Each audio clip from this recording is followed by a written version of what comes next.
promise is on the other side of price. For the promise, you must always pay the price. It's the struggle and the challenge to develop ourselves and our skills to see what we can create in the way of value in the marketplace. And that's what life is all about, creating skills and value, and take those skills and value to the marketplace and see what it will return for you. Personal development is not an easy matter.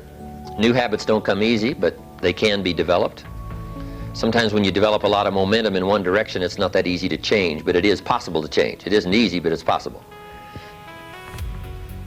Somebody once said success is 10% inspiration, 90% perspiration. You've just got to read the books, learn the skills, put yourself through the paces, do the mental push-ups, and get yourself ready. Inspiration is fine, but inspiration must lead to discipline. It's one thing to be motivated, but it's another thing to be motivated sufficiently to take the classes, do the reading, do the repetition, go through it over and over until it becomes part of you. And those are challenges. They're not easy, but they're challenges that if you win and develop and grow, that's what determines your place, your return, your equity, the worth you get from the marketplace. Part of it is stretching yourself in reading habits. You can't live on mental candy, so you got to have the full range of mental food in order to grow. We call that mind stretch. Part of your stay here is to tackle things that other people have found a little too difficult, but you've decided to see it through and see if you can't master it. That's part of your education here. That's part of what gives you an extraordinary edge in the marketplace. Your willingness to tackle subjects that are difficult that most people have decided to let slide. Right? Master part of the high skills, the extraordinary skills that make you an unusual performer in the marketplace. It takes mind stretch. Some people skip poetry and literature, the Bible, history, and a lot of things that seem a little difficult to attack.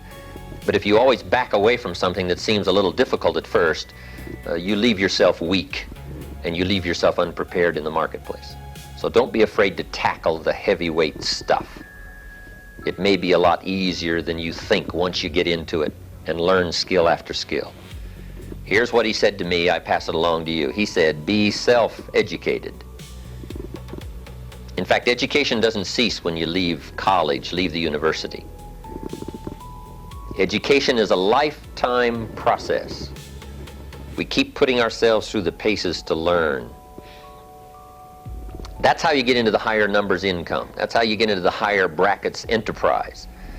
That's how you become a more useful, productive, valuable citizen, making a contribution to family, community, country, enterprise. Is to work hard on developing these skills and be self-educated. Mr. Shove said to me, standard education gets you standard results. And he said, if I were you, I would check those numbers and see if that's what you want to settle for. But he said to me, why not go beyond the standard and the average and the acceptable and become the advantaged, the extraordinary, the extra capable? 4 steps to success. In the quest for personal development, here's part of the major subjects to success. Here's the first one, good ideas. Ideas are the life seeds of enterprise, and the better life comes first of all by the search for good ideas. Never cease your quest for knowledge. Finding ideas can be life-changing. So be a searcher of good ideas. And then do what I do. I don't have my journal here handy, but keep a journal, keep a log of good ideas. We call this for the serious students. I used to take notes on pieces of paper and found out I couldn't go through them, couldn't catalog them, and I missed a lot of good stuff. So I learned to keep good ideas in a journal. And I've been keeping journals now all these years. It's an extension of your learning library. Number 2 in the success ladder, be a student of good plans. Plans are important because they take ideas to the marketplace. Plans give birth to ideas. Plans well executed Bring ideas into enterprise. Bring ideas into the better life. Ideas without plans forever hang like an artist's rendering on the wall. They never become reality. They never become substance. They're only dreams that are born dead without activity. So I'm asking you, learn good plans, good disciplined activity plans.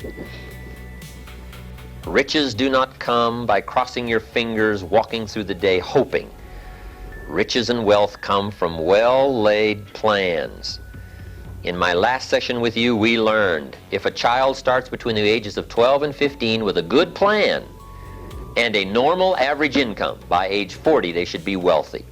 At 45, the latest, with a good wealth plan and average income between ages 12 to 15 and 45 is enough time to become wealthy. Now, if you're not wealthy by age 45, it simply means you didn't have a good plan.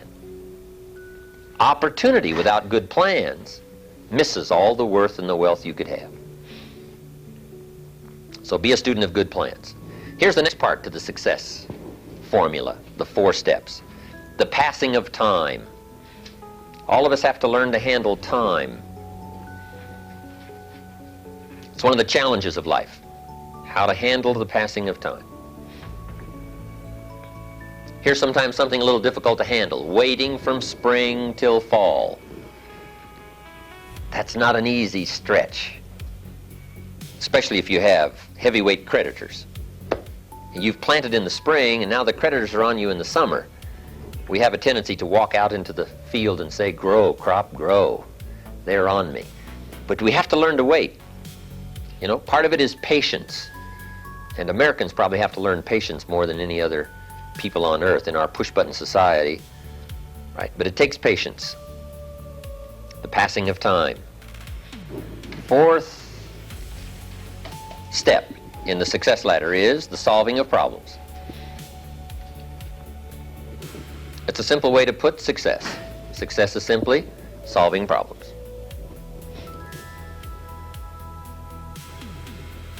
Now, there's all kinds of problems. Business problems, family problems, personal problems, financial problems, emotional problems, right? We've all got problems. Everybody's got a list of problems. The rich merely ask for a longer list. Okay. Problem solving is where enterprise comes from. This is how you build worth and wealth. Solving the problems. I met Neil Armstrong one time, first man on the moon. I met him in Chicago. He's got a unique talk, his experiences being the first man on the moon. And Neil Armstrong put it fairly simply. He said, going to the moon and back was simply a matter of solving problems. I thought, what a neat, simple way to put it. Problem 1, how to get there. Problem 2, how to get back. That's simple, right? And he said, make sure you don't leave till you've solved both problems. Well put. Now, sure, some things are complicated, but if you take it piece at a time and solve the problems, put it back together, you can't believe the enterprise you can build, the life you can build, the skills you can build. Take it piece at a time, master it, put it back together, solve it. Concentrate on these 5 abilities. I call these the 5 abilities that help you skillfully attack the marketplace to do well. Here's the first ability. Develop the ability to absorb. Let me give you a good clue. Most people are trying to get through the day. I've got a better objective for you. Learn to get from the day. Not just get through it, get from it. Soak it up. Each day is a piece of the mosaic of your life. Don't waste any.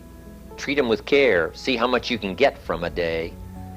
How much advice, how much information, how much color, how much sight and sound to add to your worth and your wealth and your equity of mind. Now here's number 4. 4th ability. Develop the ability to act.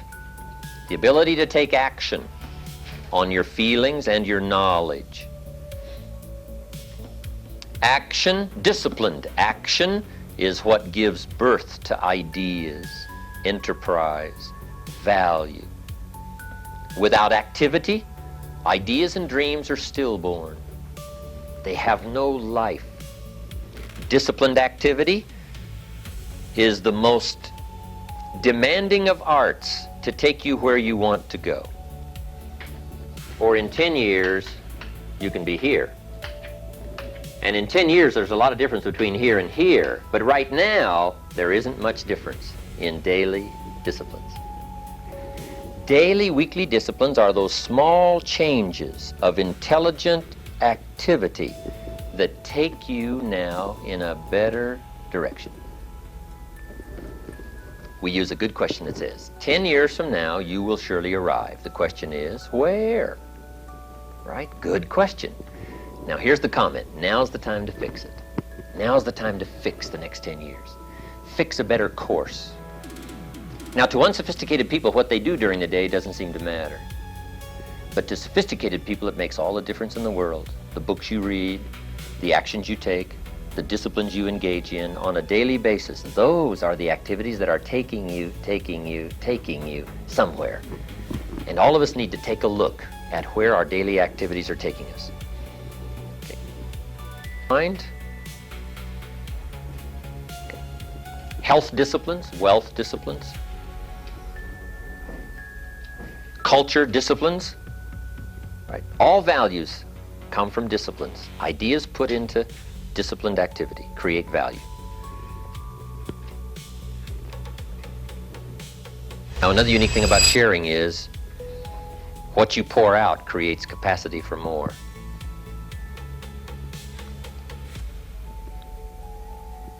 So if you pour out what you know, if you pour out what you feel, if you let go in a sharing way the good things that have come your way, it's part of the skill in the marketplace of developing success, wealth, and value.